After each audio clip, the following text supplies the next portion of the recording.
Hello नमस्कार दोस्तों। आज का टॉपिक हम लोग पार्ट 24 को बात करते हैं। 23 पार्ट अभी कंप्लीट नहीं किया। नेक्स्ट वीडियो में हम लोग पार्ट 23 को कंप्लीट करेंगे। ये टॉपिक थोड़ा सा इम्पॉर्टेंट डिफरेंट है, इसलिए मैंने पार्ट 24 को कंप्लीट कर दिया। क्योंकि अगर जिन लोगों ने मेरे 22 पार्ट तक ऑलरेडी कंप्लीट कर चुके हैं उनके लिए पार्ट 24 है। आप जो भी टॉपिक्स मेरे अगर पिछले टॉपिक्स में जिसने भी ये पार्ट 22 तक कंप्लीट करते हैं उनके लिए ये आप इम्प्लीमेंट करें, आप naukri.com में अपडेट करें, अपना रिज्यूम फॉर्मेट यूज़ करें। उसके बाद आपको 100% मैं गारंटी देता हूँ कि आपको इंटरव्यू कॉल्स आएंगे।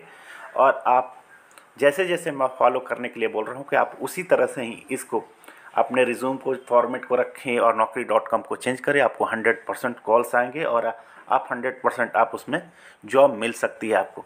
तो मैं ये कोशिश कर रहा हूँ कि आपको बता दूँ कि रिज्यूम फॉर्मेट मेरा किस तरह से होना चाहिए। हमें रिज्यूम फॉर्मेट के बाद मैं बोलूँगा कि इंटरव्यू के प्रिपरेशन कैसे करनी चाहिए और naukri में क्या क्या अपडेट करना चाहिए। तो आज के टॉपिक्स में हम लोग बात करेंगे कि मेरा रिज्यूम फॉर्मेट किस तरह से होना चाहिए, हमें रिज्यूम में क्या लिखना चाहिए और naukri.com से हमें कॉल्स आते हैं या नहीं आते हैं। तो पहला कि रिज्यूम फॉर्मेट तो मैं दिखाऊंगा आपको रिज्यूम फॉर्मेट में क्या क्या लिखना होता है। अगर आप RF इंजीनियर हैं तो अगर आपकी एक्सपीरियंस ज़्यादा है या कम है, वो किस तरह से आपको रिज्यूम फॉर्मेट में चेंज करना है उसके बारे में हम लोग थोड़ा सा डिस्कस कर लेंगे यहाँ पे। उसके बाद होता है कि naukri.com से कॉल आता है या नहीं आता है। आपको 100% कॉल आपको naukri.com के थ्रू ही आता है, इसमें कोई कन्फ्यूज़न नहीं है। मैं 100% बोलता हूँ। आपको करना क्या होता है naukri.com में कि मिनिमम आपको पर डे आपको 2 बार कुछ ना कुछ naukri.com में चेंजेस करने होते हैं। या कॉमा चेंज कर लो या कुछ वर्ड्स चेंज कर लो या कुछ भी कर लो, आप कुछ ना कुछ ज़रूर 2 बार naukri.com को अपडेट करो। तो आप देखे होंगे कि naukri.com में आपकी स्थिति क्या होती है, एक्टिव दिखाती है। एक्टिव और ये शो करती है कि आप बहुत इंटरेस्टेड हैं जॉब के लिए और आपको जॉब की बहुत ज़रूरत है। तो ये मेन 100% होता है कि आपको 2 बार पर डे लॉगिन करना ही पड़ेगा naukri.com और कुछ ना कुछ चेंजेस आपको पर वीक आप करते रहिए उसमें। तो इससे आपको naukri.com में कॉल 100% आएंगे। ये तो आप 100% आप फॉलो करो naukri.com को, कभी छोड़ो नहीं। आप उसका एप्लीकेशन डाउनलोड कर लो अपने मोबाइल में और ये सभी चेंजेस करते रहो पर डे। और हमेशा ओपन करो, आप जितनी बार हो सके 4 बार 5 बार 3 बार 2 बार देखते रहो आप naukri.com को, तो आपको ही कॉल आएंगे इसके थ्रू naukri.com के थ्रू। ये मेरा प्रैक्टिकल एग्जांपल है। मैं सभी लोग जितने लोग मेरे से पूछते हैं उन लोगों को सभी को इसी के थ्रू कॉल आया था। मेरा भी इसी के थ्रू कॉल आया था naukri.com के थ्रू भी। और पर मंथ आपको मिनिमम 10 to 15 कॉल्स आएंगे। जैसे मैं बोलूँगा वैसे आप फॉलो करोगे तब। लेकिन करना क्या है कि मैं आपको रिक्वेस्ट करूँगा कि जब तक आपका ये पार्ट 22 तक एटलीस्ट कंप्लीट नहीं हुआ है या किसी और कोई टॉपिक्स अगर जानते हैं अगर वो कंप्लीट नहीं हुआ है तब तक आप इसको naukri.com पे अपडेट ना करें। अगर आपको ये सभी मालूम है जितना टॉपिक्स मैंने बताया है, किस तरह से आपको इंटरव्यू देना है, क्या देना है, अगर ये सभी मालूम है तभी आप naukri.com पे अपडेट करें। अदरवाइज़ आप वेट कर सकते हैं और टिल 30 पार्ट 30 तक आप वेट करेंगे तो मैं उसमें ये भी बताऊंगा कि मेरा इंटरव्यू प्रिपरेशन किस तरह करना चाहिए, हमें इंटरव्यू में क्या बोलना चाहिए, कैसे बोलना चाहिए। क्योंकि मैं तो RF इंजीनियर हूँ। उस RF इंजीनियर में अगर RF इंजीनियर हूँ तो मैं प्रोटोकॉल टेस्टिंग के बारे में क्या बताऊँगा। मैं तो ऑपरेटर में काम करता हूँ, मैं तो एयरटेल में काम करता हूँ, मैं वोडाफोन में करता हूँ, जियो में करता हूँ। तब मैं प्रोटोकॉल को कैसे शो कर सकता हूँ। मैं नोकिया में कर रहा हूँ, एरिक्सन में कर रहा हूँ, कुछ भी अदर कंपनीज में कर रहा हूँ, उस समय मैं क्या शो कर सकता हूँ उसके लिए।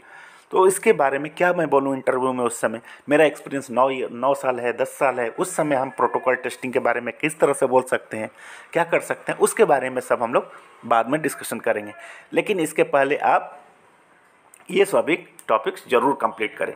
तो चलिए आज का टॉपिक हम लोग बात करते हैं कि रिज्यूम फॉर्मेट किस तरह से होना चाहिए मेरा। आप देख सकते हैं रिज्यूम फॉर्मेट क्या है। कि रिज्यूम फॉर्मेट में मैंने यहाँ पे ऊपर में मेरा नाम है, ईमेल आईडी है, लोकेशन है, मोबाइल नंबर है और ईमेल आईडी मैंने यहाँ पे दिया है।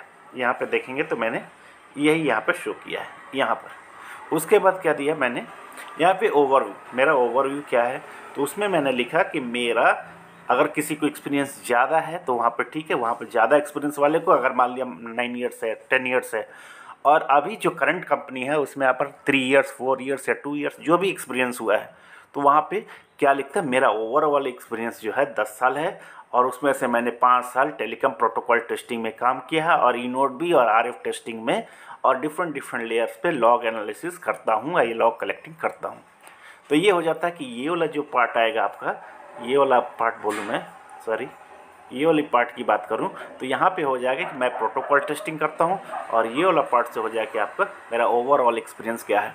तो अगर इंटरव्यू में आपसे पूछता है कि आपका प्रोटोकॉल में टेस्टिंग में एक्सपीरियंस क्या है, आपका how many you have your experience, तो आप बोलिए मेरा ओवरऑल एक्सपीरियंस 9 ईयर्स है सर, लेकिन मैं अभी 5 ईयर्स से और 4 ईयर्स से मैं प्रोटोकॉल टेस्टिंग में काम कर रहा हूँ। और उसके लिए तो बोले कौन सा टेस्टिंग करते हो आप, लैब में करते हो, कहाँ करते हो, फील्ड में करते हो, तो वो डिफरेंट सिनेरियो है, वो मैं आपको बताऊंगा। अगर आरएफ टेस्ट इंजीनियर है तो उसके लिए आप डिफरेंट तरह से आप बोल सकते हैं। तो उसके बारे में जब इंटरव्यू प्रिपरेशन के बारे में बताऊंगा तो उसके बारे में मैं डिटेल्स बताता हूँ। इसमें लिए ओवरव्यू में मीन्स आपको इंटरव्यू में वही लिखना है, वही टॉपिक्स आप यहाँ पे लिखेंगे रिज्यूम में जो आपको टॉपिक्स मालूम है। अदरवाइज आप कुछ भी इसमें ऐड नहीं करो, क्योंकि रिज्यूम आपको जैसे ही आपकी शॉर्ट लिस्टेड होती है तो आपको इंटरव्यूअर जो होता है आपने जो रिज्यूम में लिखा है वही आपसे क्वेश्चन उसी से ही क्वेश्चन पूछे जाते हैं, आपको रिज्यूम से ही क्वेश्चन पूछे जाएंगे। तो इसलिए मैं सजेस्ट करूँगा कि आप वही चीज़ लिखें जो आपको रिज्यूम में मिलता है। ओके, आपको मालूम है।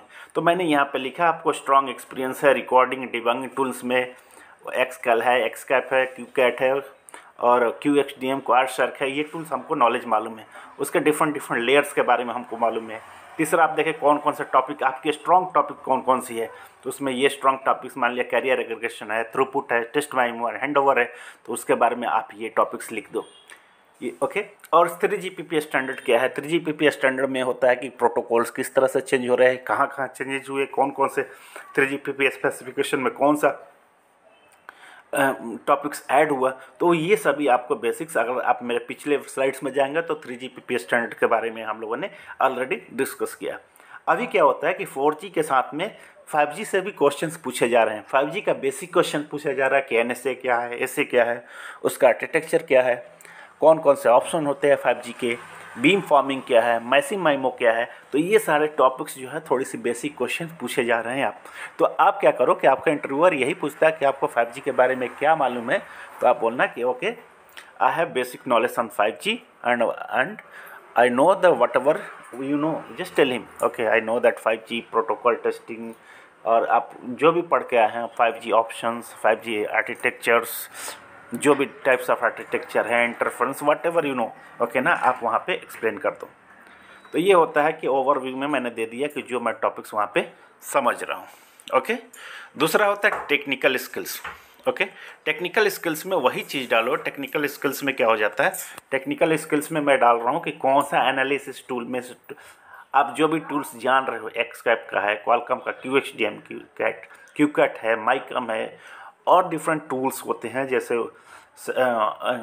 इसमें आप क्वाडसर्क डाल सकते हो, और जो भी टूल्स है आपको जो भी मालूम है, आपने कहीं से और ट्रेनिंग कर रहा है और कुछ लोगों ने बताया होगा अगर आपको, तो उसमें एनालिसिस टूल और ऐड कर सकते हैं। ट्रैकिंग टूल्स में डिफरेंट जीरा है या HPSM है या Site4G है, जो भी टूल्स है आपको अगर मालूम है तो वहाँ पे ट्रैकिंग टूल्स के बारे में लिख दो।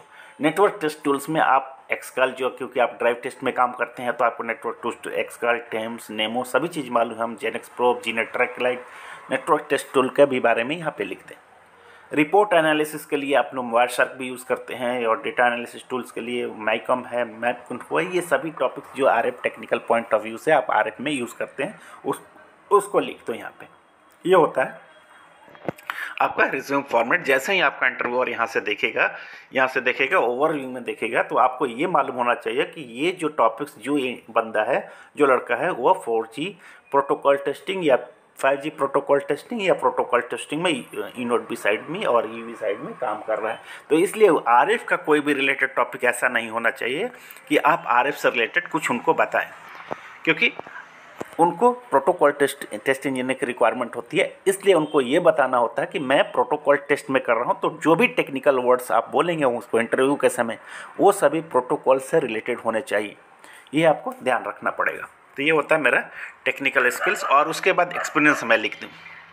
कि अब एक्सपीरियंस की बात करूँ कि एक्सपीरियंस में क्या लिखना है हमें, तो हम लोग उसके बारे में बाद में डिस्कशन करेंगे कि मेरा एक्सपीरियंस में क्या लिखना चाहिए, कौन से प्रोजेक्ट में काम कर रहा हूँ। तो आप यहाँ पे प्रोजेक्ट्स डिटेल्स आप लिख सकते हैं, और क्लाइंट्स जिस क्लाइंट के लिए काम कर रहे हैं उसके लिए लिख दें।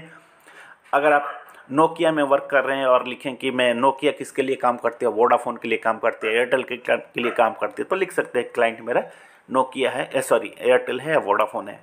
मैं टेस्ट इंजीनियर की तरह काम कर रहा हूँ यहाँ पे। आपका प्रोफाइल क्या है क्या नहीं है उसके बारे में हम लोग बाद में डिस्कशन करेंगे।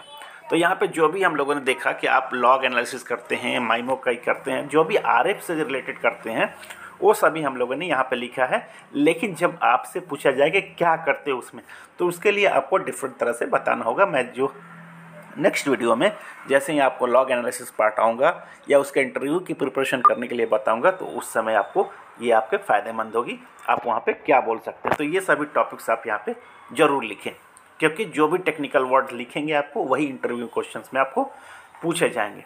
आपको लॉग एनालिसिस किस तरह से करते हैं, क्या करते हैं, तो ये सभी टॉपिक्स आपको लिखने होते हैं। ओके, ये हो जाता है। उसके बाद आता है जैसे ये रिज्यूम आपका एक्सपीरियंस खत्म हो गया, उसके बाद आप लिख देंगे रिज्यूम फॉर्मेट में, आपको जो भी डिक्लेरेशन देना होता है वो दे देंगे आप। उसके बाद जितने प्रोजेक्ट में आप आरएफ का प्रोजेक्ट जो भी काम किए हो तो उसके नीचे आप ऐड करके थोड़े से बेसिक्स में आरएफ का पार्ट भी लिख दें उसमें, कि मैं ड्राइव टेस्ट था या आरएफ इंजीनियर था पिछली कंपनी में या किसी दूसरे डोमेन में था, तो भी आप यहाँ पे लिख सकते हैं। तो ये था मेरा रिज्यूम, और इस तरह से अगर रिज्यूम बनाते हैं आपको तो बहुत फ़ायदेमंद होगा, आपको कॉल्स आने शुरू हो जाते हैं। मैंने ये बताया कि ये जो रिज्यूम्स जो होते हैं वो होता है कि आपको इंटरव्यू के पास शॉर्ट लिस्ट हो जाने के बाद आपको जाता है, तो ये इंटरव्यूअर क्या होते हैं आपसे क्वेश्चंस पूछने शुरू करते हैं जो इस रिज्यूम में लिखा गया है इसके लिए। अब होता है कि नौकरी डॉट्स में हमें कॉल आने के लिए हमें क्या करना चाहिए। ये तो रिज्यूम की बात हो गई कि वो इंटरव्यूअर के पास जाएगा और इंटरव्यूअर आपको इंटरव्यू लेगा, तो ये इंपॉर्टेंट इसमें क्या लिखना है, जो हमें मालूम है वही लिखना है। अब बात करते हैं कि naukri.com से कॉल आते हैं या नहीं, आएंगे या नहीं आएंगे। तो मैं बोल रहा हूँ कि मैंने ऑलरेडी बताया कि आपको 100% naukri.com से कॉल आएंगे, आपको वही करना है जो मैं बोल रहा हूँ फॉलो करने के लिए। ओके, तो रिज्यूम हेडलाइंस जैसे ही आप naukri.com ओपन करेंगे उसमें एक रहता है रिज्यूम हेडलाइंस। रिज्यूम हेडलाइंस में वही लिखे जो टॉपिक्स ऑलरेडी अभी ट्रेंडिंग में है। मीन्स आप 5G Oran, CU, DU, RU, 5G का architecture, splitting, 4G advance technology, मैं उस पर वर्क कर रहा हूँ, आप ये लिख सकते हैं। यूनिट भी टेस्टिंग करता हूँ मैं, टेस्ट प्लान, टेस्ट केसेस लिखता हूँ। इससे क्या होता है कि अगर कोई HR आपके रिज्यूम को देखता है एज पर रिक्वायरमेंट, क्या होता है कि सभी जगह 5G और इसमें स्प्लिटिंग, 4G एडवांस, ये सभी अगर फिल्टर करते हैं तो फिल्टर करते हुए ये सभी टॉपिक्स आपको वहाँ पर उनको मिल जाती है। तो ये होता है naukri.com में हम अपलोड करते हैं कि हमें कॉल आए। कॉल आने के बाद हम देखेंगे किस तरह से इंटरव्यूअर क्या क्वेश्चन पूछ रहा है, उसमें उसके बारे में सोचने की ज़रूरत है। पहले क्या होता है कि हमें कॉल आना चाहिए, तो कॉल आने के लिए हम लोग naukri.com पे ये चीज़ें अपडेट करनी होती है। तो रिज्यूम हेडलाइंस में पहला ये हम लोग ये लिखते हैं ये सभी, कि मेरा टोटल एक्सपीरियंस 10 साल है, उस 10 साल एक्सपीरियंस में मेरा 5 साल टेलीकॉम डोमेन में है, और उस टेलीकॉम डोमेन में प्रोटोकॉल टेस्टिंग का काम करता हूँ। उसमें थोड़ा बहुत आपको चेंजेस करने की ज़रूरत है तो थोड़ा बहुत कर सकते हैं। ओके, ये हो जाता है मेरा रिज्यूम हेडलाइंस में, हमको यही नीचे लिखना है, और कुछ चेंजेस करने हैं तो आप चेंज कर सकते हैं। ओके, अब आता हूँ मैं इसमें की स्किल्स में। की स्किल्स में हमें लिखना क्या होता है। अगर naukri.portals में ये सभी टॉपिक्स जरूर लिखें आप, सभी टॉपिक्स अपडेट naukri.com से, जो यहाँ पे 30-35 से अप्रोक्स जो भी की स्किल्स मैंने लिखा है यहाँ पे, तो वो सभी चीज़ सभी आप ऐड कर दो। ये की स्किल्स से ही HR जो आपको फिल्टर करता है आपके रिज्यूम को। तो जितना टॉपिक्स यहाँ पे, जितने नंबर्स हैं आपके की स्किल में, 100 अप्रोक्स वर्ड्स ऐड करने होते हैं, तो जितने वर्ड्स हैं आप सभी उसमें की स्किल्स में ऐड करते हैं। यहाँ पे लिखे LTE, 4G, 5G, Oran, RRC, 5G का topics, TEMS, GSF, IF, WhatsApp, QCAT, यूनोट, 3GPP, लाइनक्स, माइमो, जो भी है इंपॉर्टेंट ट्रेंड्स जो भी जा रहा है, तो वहाँ पे की स्किल्स में आप वहाँ पे जरूर ऐड करते हैं। जो आप सेकंड जब ऑप्शन देखेंगे वहाँ पे, तो आपको की स्किल्स वहाँ पे रहता है, तो आप की स्किल्स में वहाँ पे ये टॉपिक्स ऐड कर दें। उसके बाद नेक्स्ट होता है यहाँ पे एम्प्लॉयमेंट में। इसमें क्या क्या चेंज करना है, जो यहाँ पे आप देख सकते हैं, इसमें बहुत ही टेक्निकल वर्ड, जो भी प्रोटोकॉल टेस्टिंग से रिलेटेड प्रोटोकॉल्स, जो भी लैंग्वेज है मैंने यहाँ पे लिखा है। यहाँ के प्रोटोकॉल्स में हमें प्रोटोकॉल्स का, LTE प्रोटोकॉल्स का नॉलेज हमें मालूम है, और यूनिट भी टेस्टिंग और डिबगिंग एक्सपीरियंस हमको वायरलेस डोमेन में मालूम है, QXDM और वाट्सएप के बारे में मालूम है, NSA ऐसे मीन्स 5G के बारे में भी मैंने मोबिलिटी करियर रेगुलेशन के बारे में लिखा है। टूल्स के बारे में मैं लिखा है, कौन कौन से टूल्स हमको मालूम है, और ये सभी वार्षिक ये सभी मैंने लिखा है। ये इसलिए लिखा है कि जब अगर इंटरव्यूअर्स क्या होता है, अगर की स्किल से सर्च करता है यहाँ पे कि कौन कौन से HR को अगर दे दिया जाता है कि हमें कि इस की स्किल्स के लड़के की ज़रूरत है, तो आपको ये सभी की स्किल्स आप वहाँ पे 100% लिख दो। ओके, तो ये सभी आपको फिल्टर होने में, आपका रिज्यूम फिल्टर होने में बहुत ज़्यादा काम आता है। तो ये सभी टॉपिक्स ज़रूर है कि ये सेम आप चाहते तो कॉपी पेस्ट कर लीजिए यहाँ से, आपको ये सभी फ़ायदेमंद हो जाएगा। नेक्स्ट आता हूँ हमें IT स्किल्स के बारे में। तो हमें अगर कुछ लोग बोलते हैं कि हमें IT स्किल्स की कोई नॉलेज नहीं है, मैं C++, पाइथन, किसी लाइन किसी चीज़ की ज़रूरत हमें मालूम नहीं है सर, तो ठीक है, आप ना लिखो। आप लिख सकते हो कि हाँ मैं लाइनेक्स बेसिक्स जानता हूँ, मैं MS Office, Word, Excel, PowerPoint लिखना जानता हूँ, तो ये सभी IT स्किल्स में आप डाल दो। नेक्स्ट है कि आपको ये जानने से फ़ायदा क्या, अगर Python, SQL, C++, other Kubernetes, Docker, ये सभी अगर आप डालते हैं तो उससे फ़ायदा क्या है कि ये क्या होता है, अगर डेवलपर साइड में भी ओपनिंग होती है, मीन्स LTE डेवलपर है, 5G डेवलपर्स हैं, जिनको ये नॉलेज मालूम है यहाँ पे ये सब इस पाइथन, C++ और ऑटोमेशन टेस्टिंग से जो भी लड़के जाना चाहते हैं, तो उनके लिए थोड़ा सा एक्स्ट्रा कॉल्स आने शुरू हो जाए। आपके 10 कॉल आ रहे हैं, आपको 20-20 कॉल्स आने शुरू हो जाएंगे। तो ये जानते हैं उनके लिए है जो अगर डेवलपर साइड में भी जाना चाहते हैं, टेस्टिंग साइड में जाना चाहते हैं, तो सॉरी तो ये टॉपिक्स आप यहाँ पे ऐड कर सकते हो। अदरवाइज सब लाइनेक्स, MS ऑफिस आप यहाँ पे लिख के छोड़ दें, आपका IT स्किल्स में हो जाता है। इसकी कोई ज़रूरत नहीं है, अगर नहीं है तो छोड़ दीजिए, कोई बात नहीं। अब प्रोफाइल समरी में आप देख लीजिए, जो भी प्रोफाइल समरी मैं लिखा यहाँ पे वो सभी टेक्निकल वर्ड्स जो हम लोगों ने ऊपर जिसने CSFB, carrier aggregation, MIMO, 3GPP specification, debugging the tools, QXDM, 5G RAN, 5G NSA, SA, RRC, MAC layers और सभी चीज़ों के बारे में मैंने यहाँ पे डिस्कशन किया।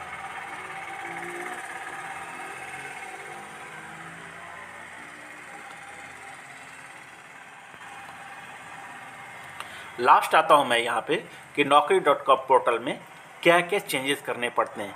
तो ये चेंजेस करने पड़ते हैं आपको,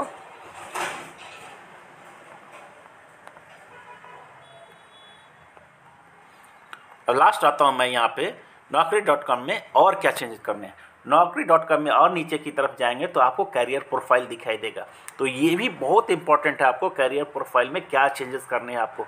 तो कैरियर प्रोफाइल में आप देखते हैं करंट इंडस्ट्रीज में आप IT सर्विसेज और कंसल्टिंग डालिए, रोल कैटेगरी टेलीकॉम डालिए, और इसमें इंजीनियरिंग जो है डिपार्टमेंट इंजीनियरिंग हार्डवेयर नेटवर्क डालिए। जॉब रोल मेरा RF इंजीनियरिंग है। और लोकेशन क्या होता है कि अभी जो ओपनिंग्स, ज़्यादातर ओपनिंग्स जो आ रही है गुड़गांव, बेंगलोर और पुणे और नियर बाई चेन्नई लोकेशन के लिए बहुत सारी ओपनिंग्स है। तो यहाँ पे अगर डालते हैं तो आपको बहुत ज़्यादा चांसेस है कि आपको 100 कॉल्स आने लगेंगे। इसमें क्या कि आने नहीं लगेंगे, 100% आपको कॉल्स आएंगे। जो मैं बोला हूँ, आप naukri.com को 2 बार ओपन करें और ये सभी अपडेट करने के बाद आपको 100% 10 से 15 कॉल पर मंथ आपको आएंगे। तो ये सभी होता है कि naukri.com में हमें अपडेट क्या करना है।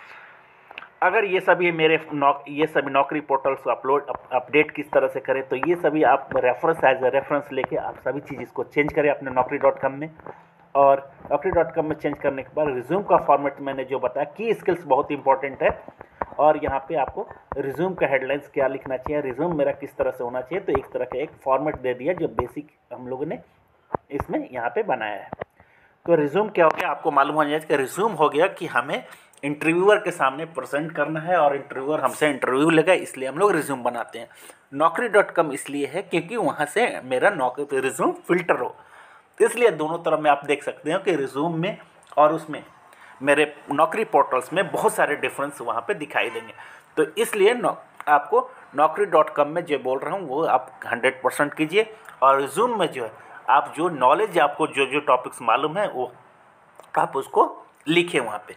तो ये हो जाता है कि आपको naukri.com और इसमें रिज्यूम फॉर्मेट आप यूज़ करें। लेकिन आपको बोलूँगा, आपको सजेस्ट करता हूँ मैं कि जब तक आप प्रिपेयर ना हो जाए कि किस तरह से मेरा कि हाँ मैं 70% 80% क्वेश्चन मैं दे सकता हूँ, अब इंटरव्यूअर के लिए रेडी हूँ, अब इंटरव्यू देने के लिए रेडी हूँ, तब आप इसको अपडेट करें। और इंटरव्यू देने से पहले आपको LTE अटैच प्रोसेस 100% कंप्लीट होना चाहिए, क्योंकि अभी तक तो हम लोग LTE अटैच के बारे में हम लोगों ने डिस्कशन नहीं किया है।